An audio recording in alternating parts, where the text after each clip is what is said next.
Dumako naman nga tayo dito sa update ni Kimi na kung saan mainit ang pinag-uusapan sa social media lalo na't talaga naman pong nagkakagulo ang mga fans kakahula kung saan nagbakasyon sila Kim and Paolo lalo na nung December, 'di ba nga?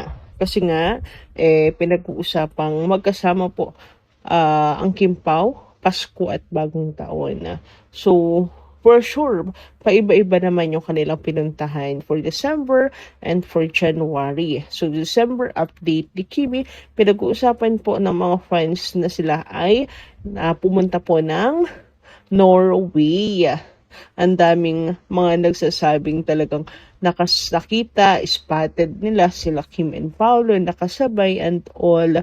So, lumabas nga ang chika na nasa Norway ang Kim Pao. Tapos eto po, ang naging December update ni Kimi. Kung mapapansin niyo po dyan ay may mga nag-snow, di ba?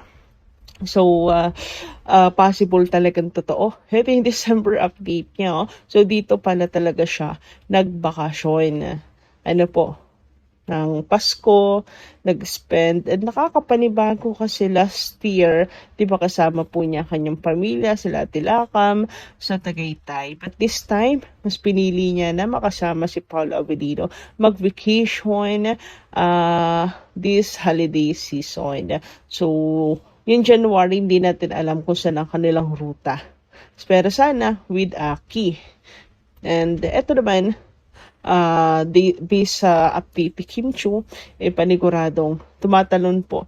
Hindi lang ang puso ng mga fans, kundi literal na tumatalon dahil sa sobra pong saya. Kasi matuturing po natin itong pag-confirm at masasabi natin tama hindi lang Delulu, kundi tama po ang Soko at ayuda dahil sa mga resibong inilapag ni Kim Chiu. Thank you so much sa paglalapag sa resibo, Kimi. Hindi na sasakit ang ulo ng mga fans kakaisip at kakahula kung saan kayo nagbakasyon ni Paolo. And at least, di ba, sa napatunayan ng mga fans na tama ang kanilang mga sapantaha.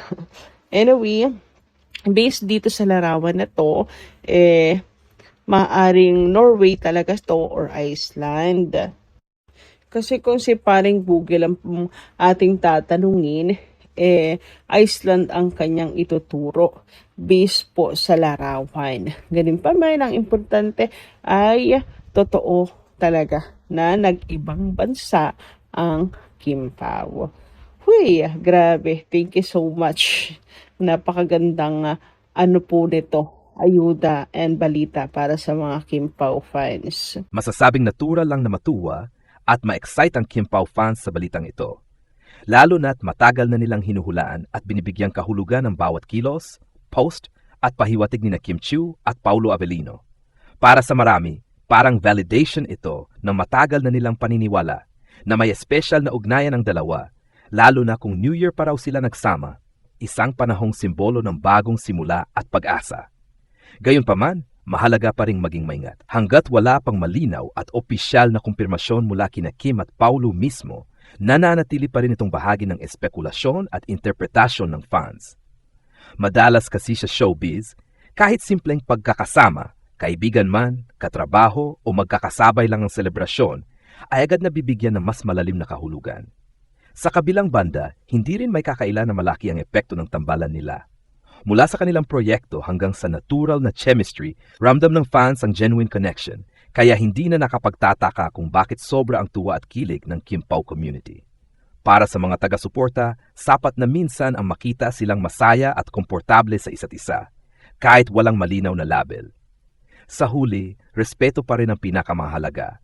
Respeto sa privacy ni na Kim at Paolo at sa kung anuman ang tunay na estado ng kanilang relasyon.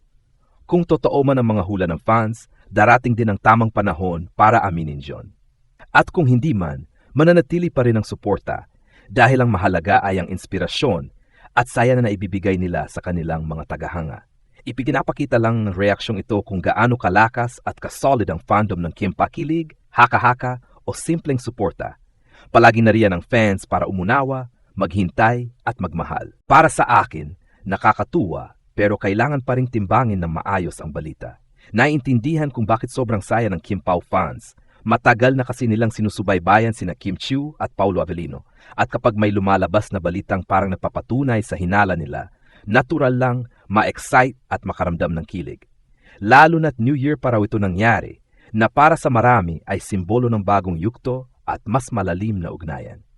Pero sa kabilang banda, hindi pa rin ito dapat ituring na absolutong katotohanan hanggat walang malinaw at direktang pahayag mula kina Kim at Paulo mismo. Sa showbiz, madalas napapalaki ang simpleng pagkakataon o pagsasama at minsan ang haka-haka ng fans ay nagmumukhang kumpirmado kahit wala namang opisyal na detalye.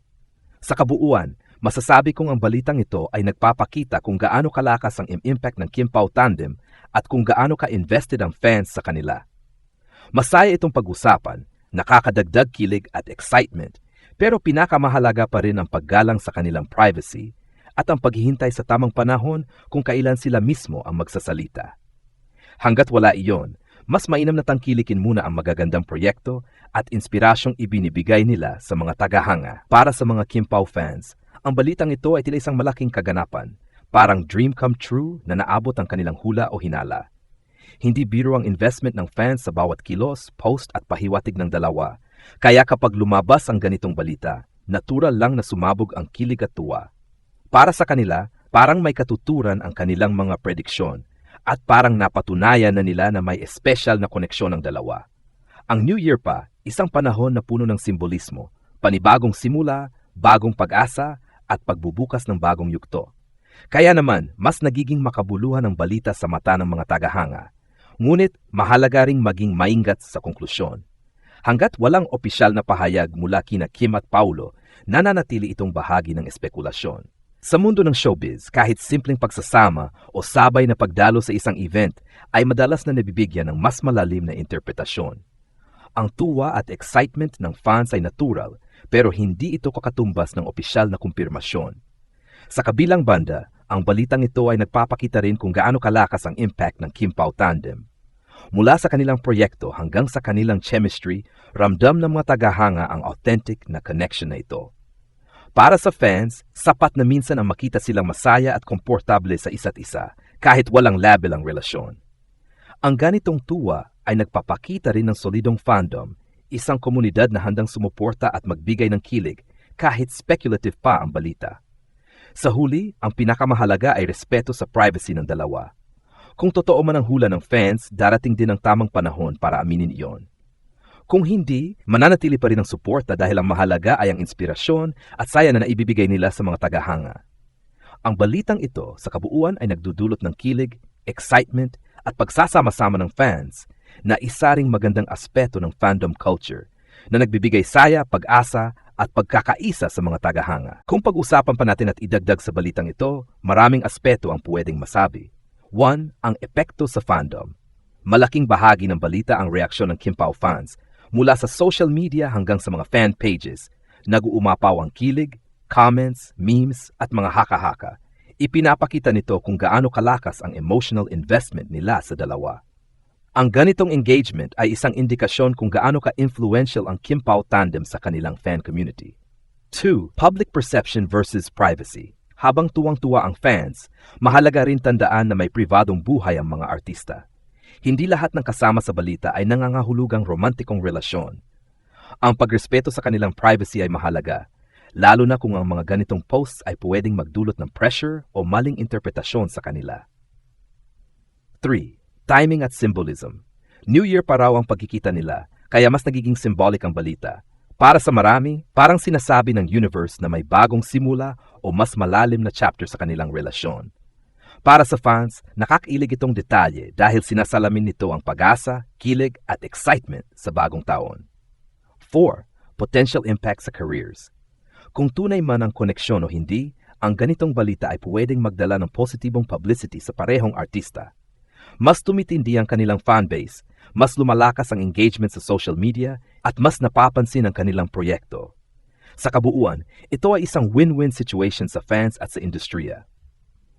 Ang halaga ng speculation sa fandom culture, Hindi may kakaila na ang ganitong speculation ay bahagi ng kulay at kasiyahan ng fandom life. Pinapalakas nito ang bonding sa pagitan ng fans, nagbibigilig moments at nagiging topic ng conversation. Ngunit kasabay nito, mahalaga pa rin ang balance sa reality at ang hindi labis na pagpapalagay sa personal na buhay ng mga artista.